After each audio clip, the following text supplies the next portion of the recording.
Hey guys, welcome back to TFGoose Gaming. I'm TFGoose here with Vendetta, and we are bringing you part 8 of our series here on Let's Play SimCity. And building the Arcology is our goal here, flipping back and forth between my city and, well, a couple of my cities really, and Vendetta's Uber Electronic City, because that's what he's awesome at, for sure. I try. Indeed. And you succeed, sir, for sure. I win at trading. Yes, absolutely. And you know what? I think part of the thing we've been trying to really sort of transmit on the channel so far is everybody can win at trading. Exactly. Everybody. Everybody is a winner. Everybody, buddy. Exactly. So at this stage here, just to kind of catch you up from last time, we are very, very, very close to really getting the Arcology actually going, which is the main goal of this series, was to build that great work and kind of show you just one of many, many plans that could be enacted to get that thing going, either with, 2 or 3 of your own cities or working in conjunction with 1 or 2 of your friends. So we're really close here, just starting to produce some alloy and metals and such here, which is going to be needed for the Arcology. And then, of course, Vendetta's rocking the crazy electronic city to put forth those enormous 60,000 crates of TVs that are necessary to get that sucker going. And what's, basically for getting the Arcology actually in place, what's the main, benefit for getting that going there, man? I mean, I know you know these things. Yeah, the main benefit of the Arcology is you get workers, you get shoppers, and you get students.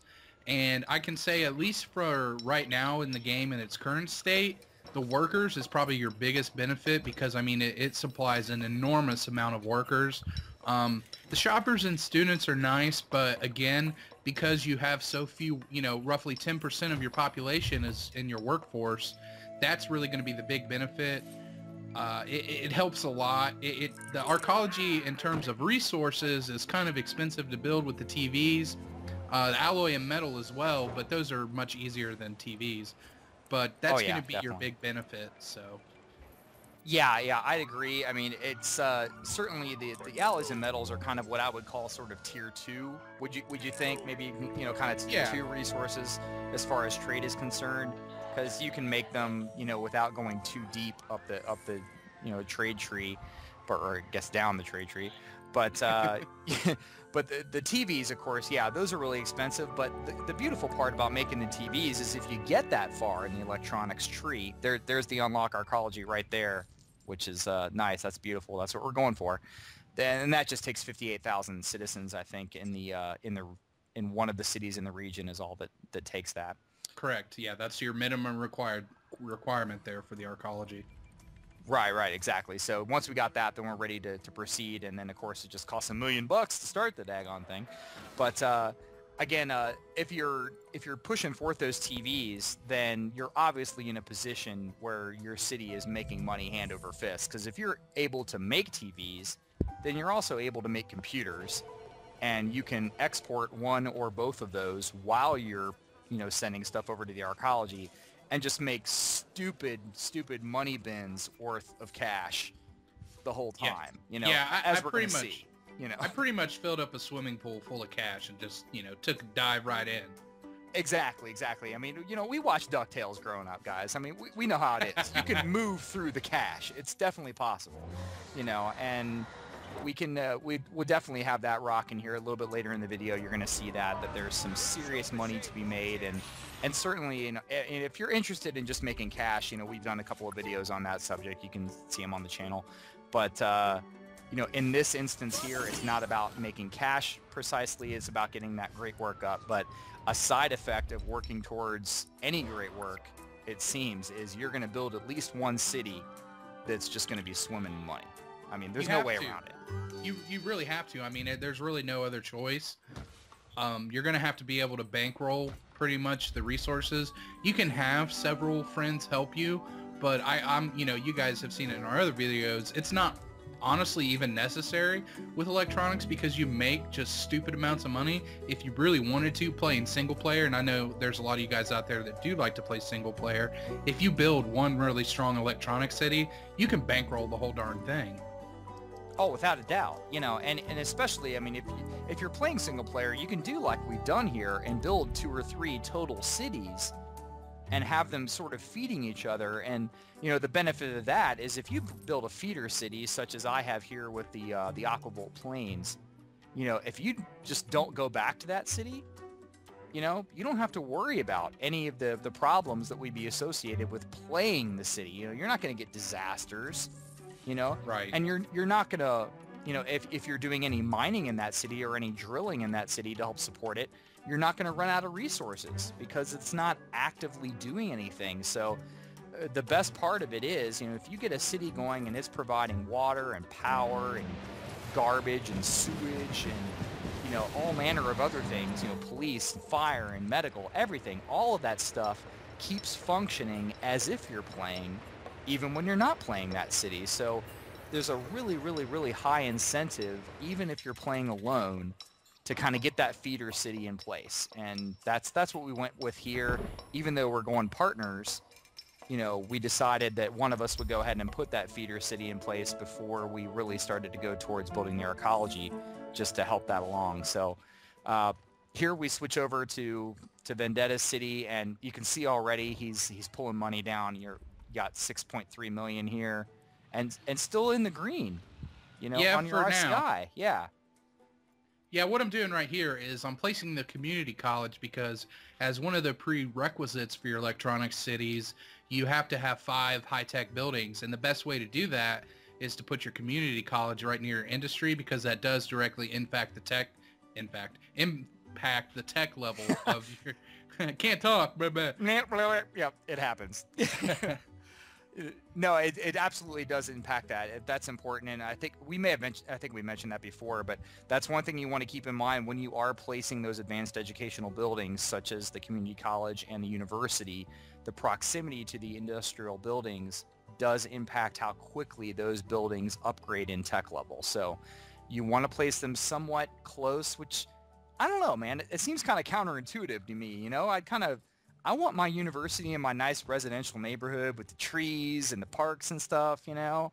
yeah. For some reason, it seems like it's more at home there, you know, but if you want to really benefit, you know, the most from having that institution in your city, you really want to put it near your industrial area so that those buildings can go higher tech level and become clean as well. I mean, that's kind of nice, you know? They don't become 100% clean, but they do produce far less pollution. And that's kind of key. They also make bigger profits, so that's good for your RCI. The only drawback I would say is, and I believe we've mentioned this before, but sometimes you can get hit with a worker shortage because they keep harping on there's not enough educated workers. I think that's still kind of buggy right now. Yeah, I think without a doubt it is. Yeah, I agree. Yeah, so you kind of got to watch that with the high tech. That can really cripple a town. Hopefully they'll patch that in the future and that really won't be a problem, but you know, as of today, that's still a real issue, so just be careful. Yeah, and that's hopefully something that actually gets resolved by the end game of this particular strategy, which is building the Arcology. You know, if you get that bonus in workers that's produced by the Arcology, then hopefully, you know, some of those come through as a, you know, educated workforce as well. And maybe that's something that you can, you know, help offset some of that little bug that is still very, very, very annoying.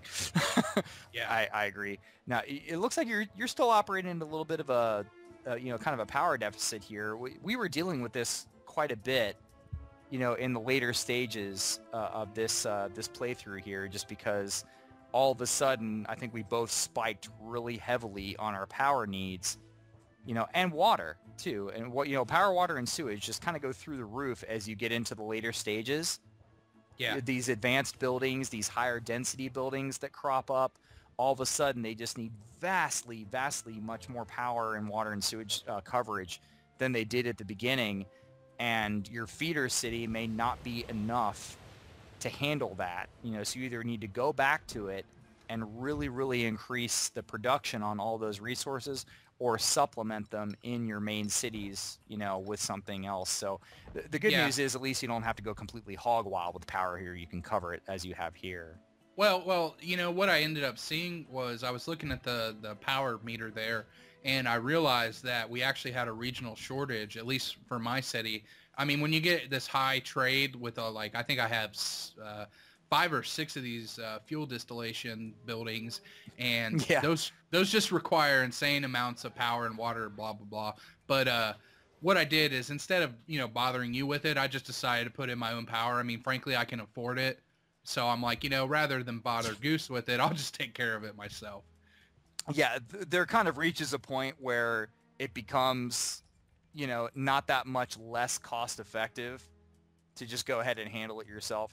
The big bonus with building a feeder city is the beginning stages. Right. You know, the beginning and middle stages are completely covered by a feeder city, and the amount, you know, that you save both in initial startup costs that you would normally be spending to get all of your essential services in place, and just that recurring cost, which adds up quite a bit over time.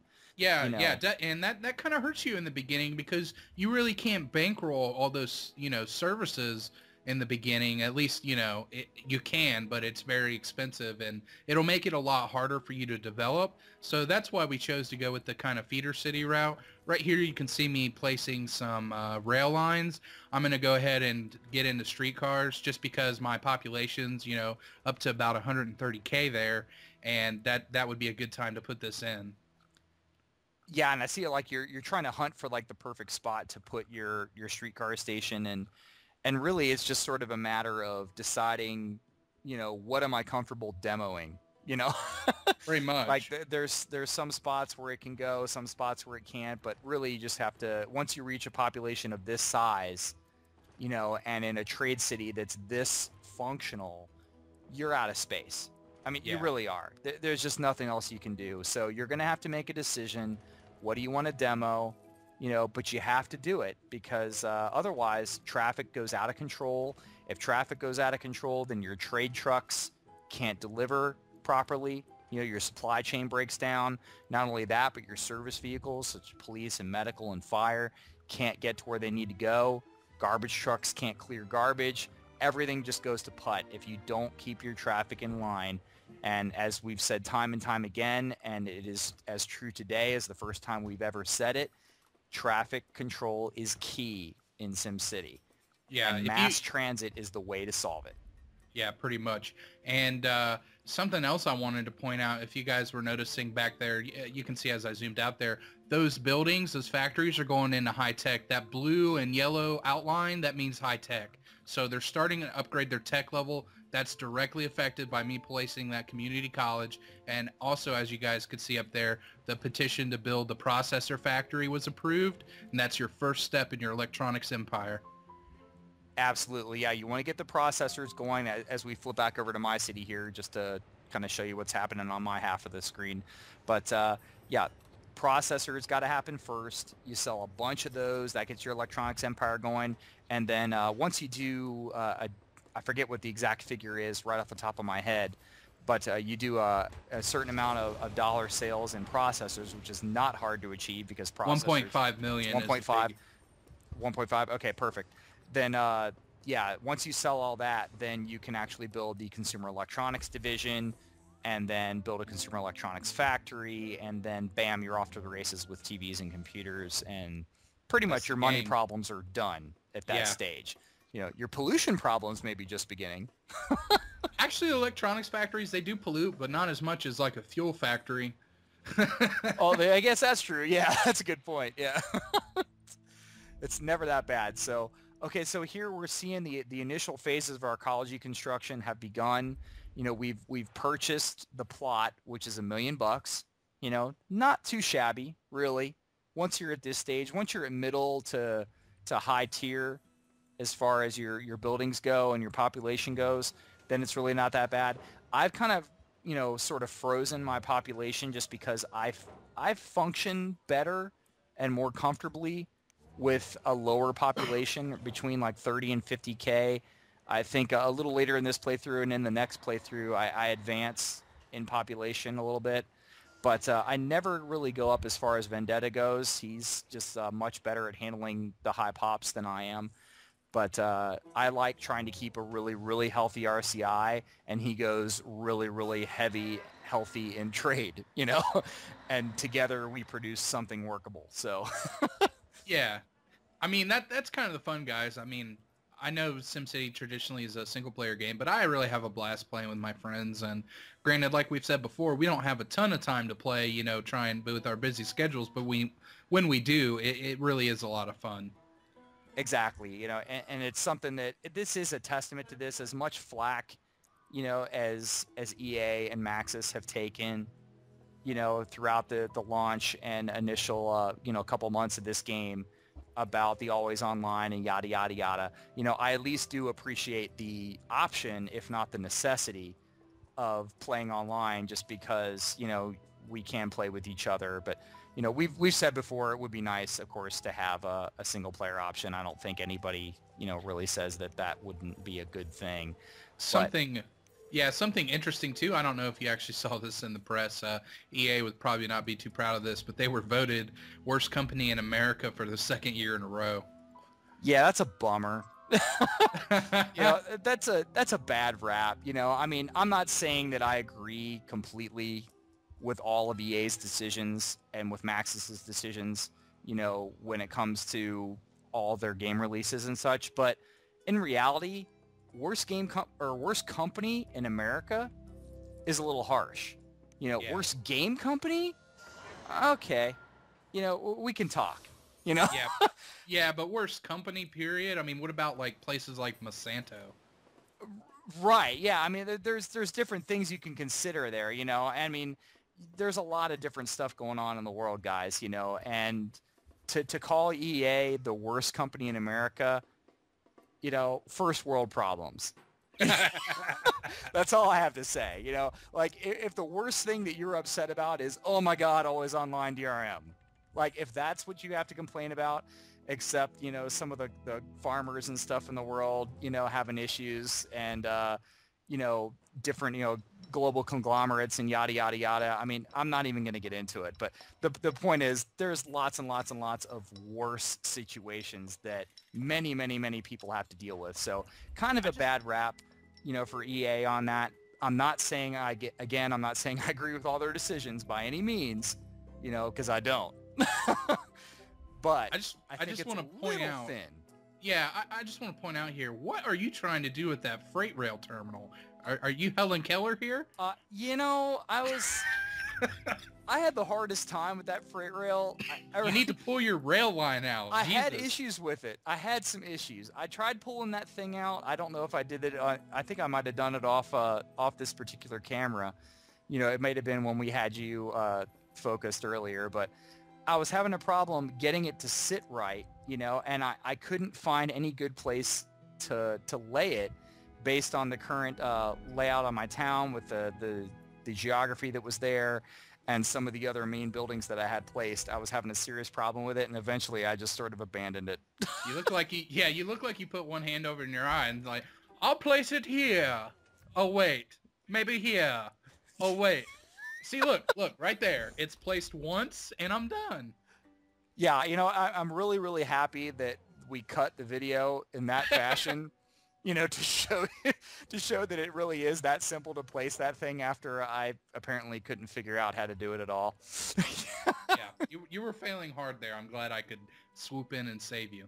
I appreciate that. Thank you. Yeah. And of course it would be working better if I actually did have a nice freight rail terminal working in my city. Then, you know, that would be not, well, actually, no, that's really I guess that's the passenger rail. Yeah, that's it. Yeah, I don't need a functional, you know, cargo rail or freight rail in my terminal or in my city to work, you know, better with his. But it certainly does help with exports and imports and such. But really, it's that ferry, you know, the cargo ship dock that's bananas. Yeah, that thing is beast mode. Yeah, I think it was like 100 tons of whatever shows up. You know, is either imported or exported every time that thing shows up. Yeah, that thing is sick. You know, it works really well. So if you guys are going to go for a heavy trade city, definitely try to find a place that has water. Yeah, you want water. Water it's twice as fast. and it also delivers twice, if not 3 times, the amount of resources as rail. So that's kind of key. Right here, you can see me. I placed 3 processor factories, trying to get that cranking. I demoed 3 of my oil wells because I'm transitioning completely away from oil, going fully into electronics.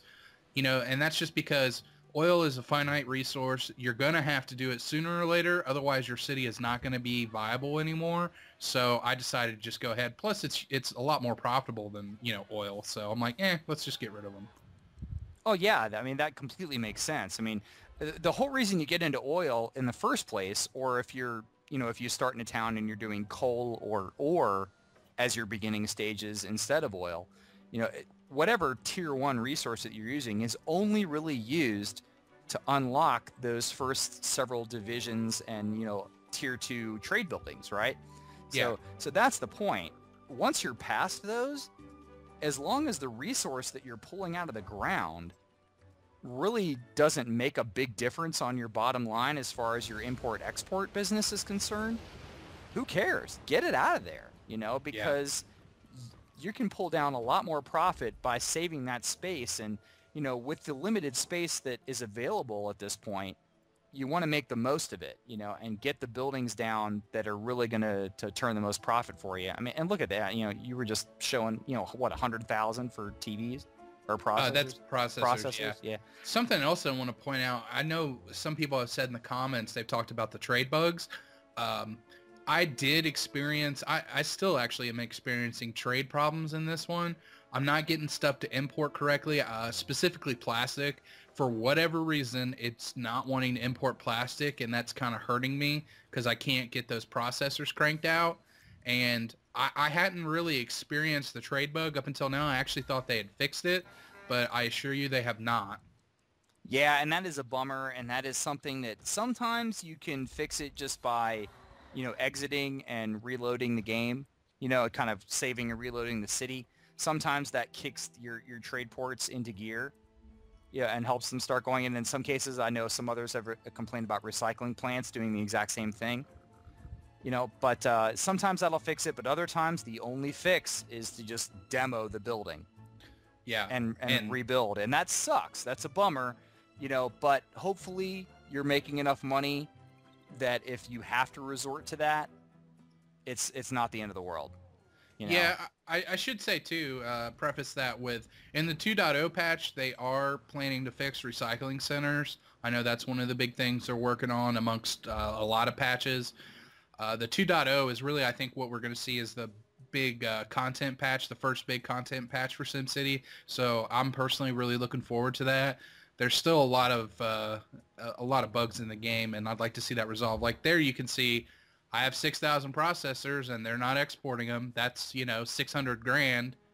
I'm just sitting on. Yeah, just kind of hanging out, not doing anything. Yeah. That's never a good thing, and especially not when you actually have kind of stepped into the red for RCI, as you have here. Not by a lot, but when you have done that, you're obviously moved into the territory where your trade is your city.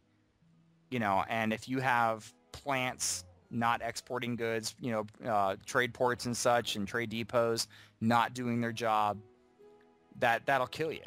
That'll absolutely tear you up. So you really have to keep an eye on it. Keep looking, watch your trade windows and such. Go into your day layers and stuff and watch and make sure that your trucks are delivering. Keep checking each port as Vendetta is here.